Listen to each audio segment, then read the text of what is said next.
La resolución adoptada el día de hoy representa un acuerdo que permitirá dar continuidad a las operaciones del mecanismo transfronterizo por 12 meses. Por este motivo, México votó a favor.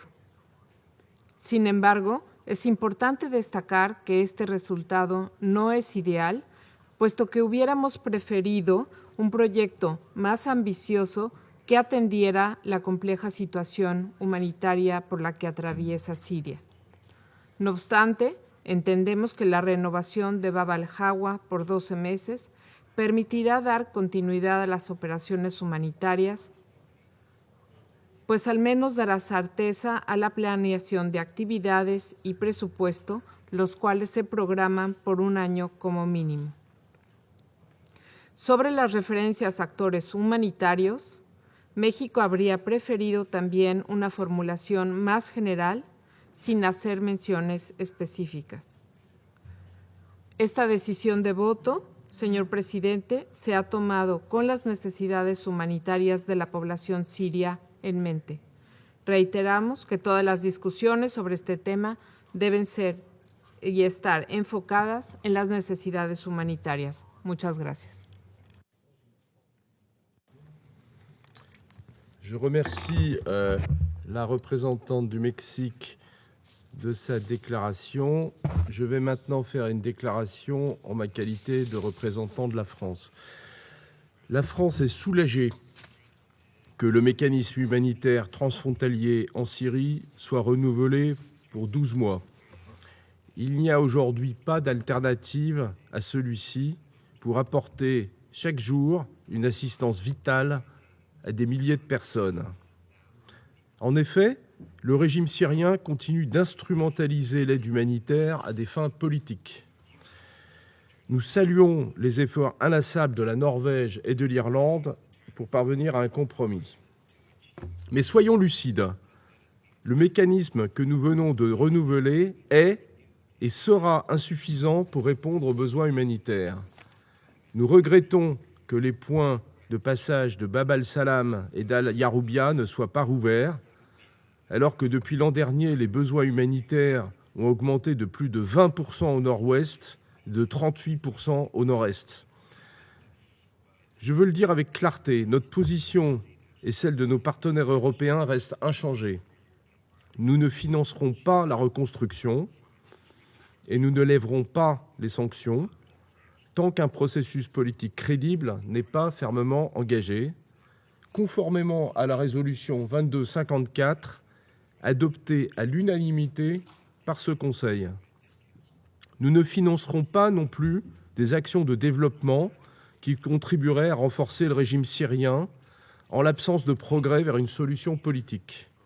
Rien dans cette résolution ne peut être interprété comme un changement de nos positions bien connues sur ce sujet. Nous continuerons en revanche à pleinement assumer nos responsabilités sur le plan humanitaire, dans l'esprit des principes et paramètres du secrétaire général sur l'assistance des Nations Unies en Syrie. En outre, rien dans cette résolution ne peut être interprété comme impliquant la transmission de données concernant les bénéficiaires de l'aide et les partenaires humanitaires qui n'ont pas vocation à être rendus publics. Enfin, nous réaffirmons notre attachement au plein respect de la neutralité et de l'impartialité des organisations humanitaires. Il n'est dans l'intérêt de personne de faire mention d'organisations humanitaires impartiales et neutres dans une résolution, dans un contexte aussi politisé. J'ajoute enfin que le fait que cette résolution ait été mise au vote sans être disponible dans toutes les langues officielles ne saurait constituer un précédent.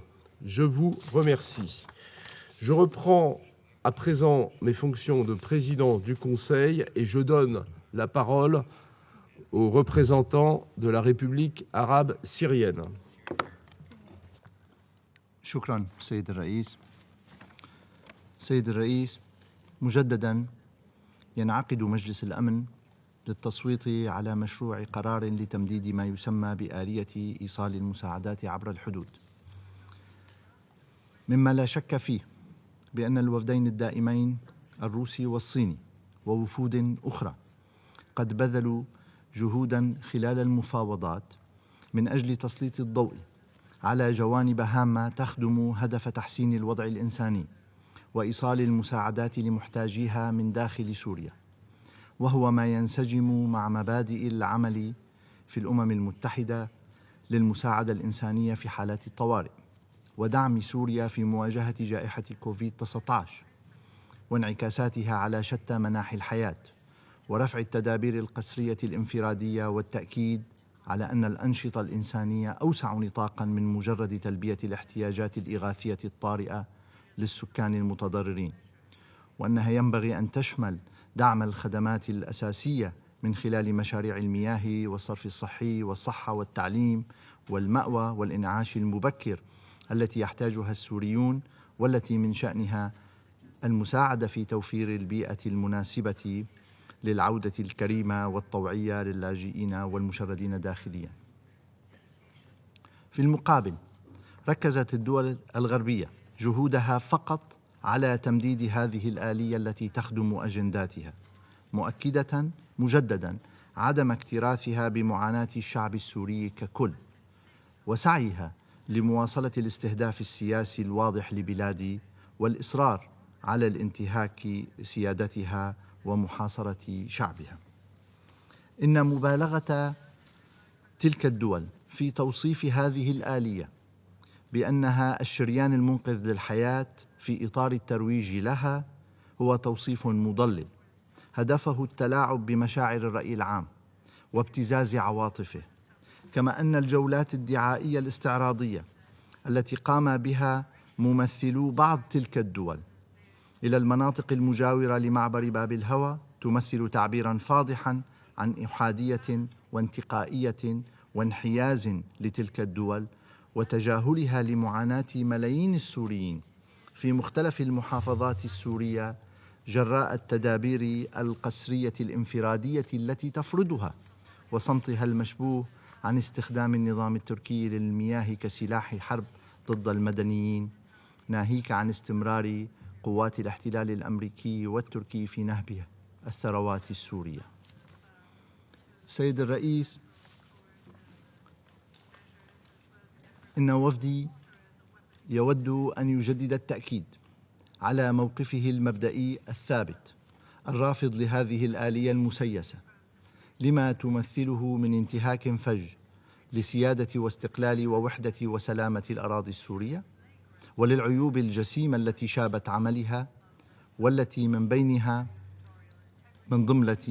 من ضمن جملة أمور غياب الشفافية والمصداقية والمهنية في الرقابة والتوزيع، والفشل في ضمان وصول المساعدات لمستحقيها وليس للتنظيمات الإرهابية، علاوة على ما تحققه هذه الآلية للنظام التركي من مكاسب مالية ودعم لسيطرة تنظيم جبهة النصرة هيئة تحرير الشام المدرج على قائمة مجلس الأمن على إدلب وإطالة أمده.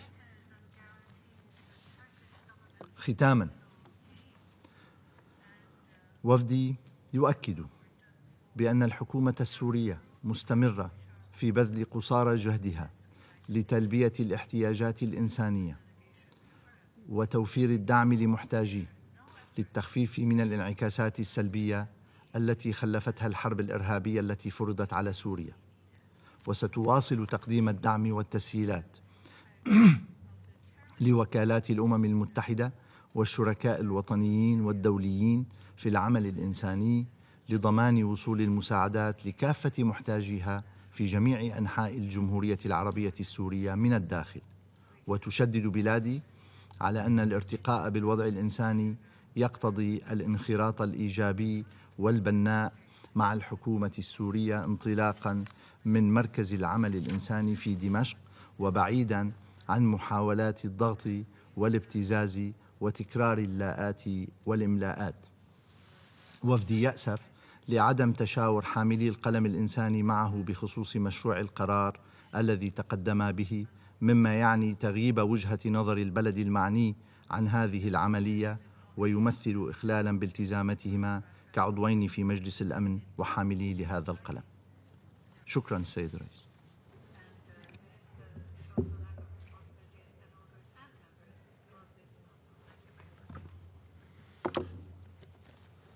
Je remercie le représentant de la République arabe syrienne de sa déclaration. Il n'y a plus d'oratrices ou d'orateurs inscrits sur la liste. La séance est levée.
Okay, good afternoon. It is just afternoon. This is a good news day. Today, with the world watching, the Security Council itself, the lifeline for millions of people in northwest Syria has been extended. As co-pen holders on the Syria humanitarian file, Norway and Ireland worked tirelessly, I'll add night and day, for the last 6 months to ensure that Syrians continue to receive the humanitarian assistance they need. We never lost sight of what's at stake, and now we have achieved that goal. We're pleased to announce that the Security Council has come together to unanimously adopt a resolution that allows for an extension of the Bab al-Hawa crossing for 12 months. This is the first time since 2016 that a united Security Council has acted on its humanitarian responsibilities in relation to Syria in this way. So I repeat, it's a good day. This 12-month renewal allows for predictability. This is critical to the brave humanitarian actors who work in extremely difficult and dangerous circumstances to assist those who are in grave need in Syria. Of course, like every political agreement, we continue to believe we could have done more, that more should be done, and we will continue to work to ensure that humanitarian needs in Syria remain in focus. Good afternoon. As co-pen holders, we worked with all council members, NGOs, and humanitarian organizations to ensure this result. We thank all for their constructive engagement. The humanitarian situation in Syria has only worsened, as we all know, over the last year. People lack food, shelter, medical support, and protection. And the COVID-19 pandemic only has compounded this crisis. After 10 years, people are still suffering due to the conflict in Syria. Providing emergency relief is imperative to keeping people alive. But what people also need is peace, security, and a political solution for a prosperous future. Ireland and Norway will continue our active engagement in the Security Council as penholder on this file, and the Syrian people will remain our #1 priority. Thank you. James Bayes, Al Jazeera. You say it's a good day today, but your original resolution wanted 2 crossing points. Some, the US, wanted 3 crossing points, and you've only got 1. We said we could do more with more, and you're right, we would have preferred to have 3 crossings. We recognise at all times that this is a political process. We were engaged in a very sensitive, complex process of negotiation. We worked with every single council member to come up with what is an extension of the crossing, which has been in place for the last year. We think that's a very good outcome for the people of Syria today, who will be assured that at that Bab al-Hawa crossing, where 1,000 trucks a month cross with food and medical supplies, that those people are assured for another 12 months of the support on a humanitarian basis. And I think it's worth reminding that this is the first time since 2016 that the Council has adopted this resolution unanimously. 2 more questions. Talal Hashwa Al Arabiya. We noticed that the extension of the 6, do we understand it correctly first? Is it 6 months Security General report and then automatically another extension of 6 months? Is that the arrangement? Great. Does it depend on the Secretary General report and whether the Russians are satisfied with the mechanism, the distribution of the aid, or is it regardless of the Secretary General's report, the extension will be automatic and it will go another 6 months? Well, the resolution calls for a substantive report from the Secretary-General on a range of issues, including the mechanism and on cross-line and border supplies being delivered. We regard the Secretary-General's view as to how well that is working is really important, but today we have extended the resolution for 12 months in our view. Thanks very much, guys. That's all we have time for. There's other ambassadors coming. I know they want to use the stick out as well. So thanks, everyone. See you later.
Just walk up here to the microphone.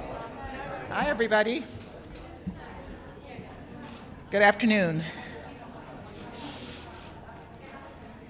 Let me just start by saying thank you for being here on this day. Thanks to this resolution that we voted unanimously on today, millions of Syrians can breathe a small sigh of relief knowing that vital humanitarian aid will continue to flow into Idlib through the Bab al-Hawa border crossing for another year. Parents can sleep at night knowing that their children will be fed on July 12th. The humanitarian agreement we've reached here will literally save lives. When I visited the Turkish-Syria border last month, I saw the deep suffering of the Syrian people firsthand. I came away from that visit committed to ensuring that we kept that border crossing open. There are bright rays of hope here with the Bab el-Hawa border crossing.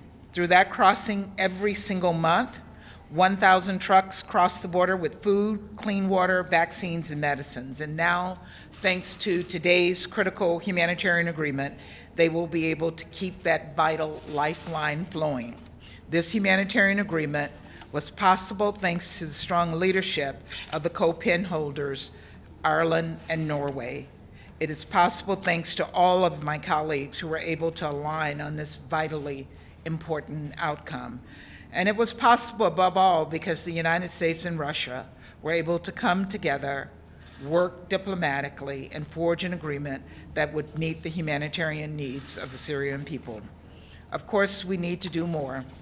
We urge the Security Council to go even further and expand the humanitarian access that is so desperately needed. The United States will continue to call on this council to more fully meet the needs of the Syrian people. There's a lot we can do together in the coming months to meet these critical humanitarian needs, and that is why this humanitarian initiative is so critical. This is an important moment for people in Syria, for our ability to combat the global pandemic, and for the Security Council, UN agencies, NGOs, and the many courageous Syrians who have made their voices heard.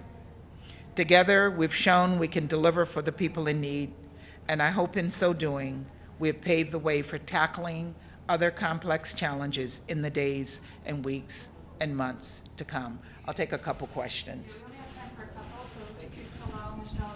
Thank you. Madam Ambassador, congratulations on sponsoring such a resolution and succeeding in passing it with 15 votes. My question really is, as we understand it now, because we haven't read the resolution carefully, there will be a 6 months of extension, there will be extensive and substantive report from the Secretary General, and then there will be another automatic, without a vote, extension of another 6 months. Exactly, 12 months. Thank you so much, 12 months. But does the Secretary General report plays, if the Russians find problems with the Secretary General's report about distribution, about quantities, about where it's being distributed, if they find and raise problems after 6 months, will still the resolution be automatically renewed? We see this resolution as being automatically renewed following the Secretary General's report. No vote will be required, and we will work, the Council will work with the Secretary General's office to ensure that once he puts his report on the table, that it will be accepted by all Council members. Thanks, Ambassador. Michelle Nichols from Reuters. President Biden made clear to President Putin how important the renewal of this operation was. The Russian ambassador described it as a historical moment. He just said to us this is possibly a turning point in US-Russian relations. How would you describe it? I certainly see it as an important moment in our relationship, and it shows that what we can do with the Russians if we work with them diplomatically on common goals. And this was a common goal that we were able to come to an agreement on. And I look forward to looking for other opportunities to work with the Russians on issues of common interest to our two governments. Go ahead. James Bayes, Al Jazeera. You've got the compromise, you're presenting it as a success, but you originally wanted 3 border crossings. You've only got 1. We got 12 months of a lifeline to the Syrian people. Certainly, we would have wanted to have 3 border crossings, and I made that clear in my statement that we wanted more, but we certainly didn't want less, and this is a success. Okay. Thank you. Have a good weekend.